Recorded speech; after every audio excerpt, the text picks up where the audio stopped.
When he came the following day, I was cold and distant, still full of hurt and anger. He sat in his usual chair, perfectly relaxed as if nothing had happened. "Stop sulking," he said eventually. I said nothing.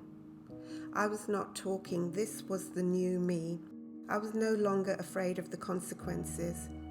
I was no longer trying to win him over with reasonable behavior and good manners. There was nothing left to say. I turned away from him, something I had not done before, and looked intently at the wall to the left of me. Time passed. Had he gone? When should I turn and see? "I loved you once," he said quietly. "I never loved anyone the way I loved you." I softened inside and felt many conflicting emotions. Despite the fact that he was a wonderful liar, I believed him. It caught me off guard, so I quickly remedied the situation. Once I sighed dramatically. Once upon a time I mimicked and mocked loudly and rudely. I only knew of the here and now. When was this so-called other time, if any? And love, the most ridiculous story of all. "So what's all this?" I demanded. "Revenge because I never loved you back?" "No," he answered reasonably and patiently. "You loved me, you just can't remember." I was suddenly feeling very dizzy and hot. Something within me was unleashed. I felt as if I was spinning out of control. His mere words had all sorts of power. "So tell me what happened," I continued. He flinched very slightly at this, but said nothing. "Some other time." He ended the conversation there. We sat together like many other times, yet something was different.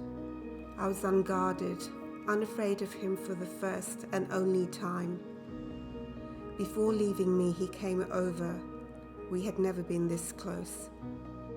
He placed his hands upon my heart. I did not resist. As he held me, a soft, beautiful energy was released.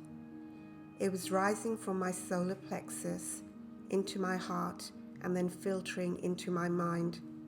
The experience was indescribable, divine. I lay on my bed, looking at the ceiling, which was now slowly spinning. Energy flooded my body and the room.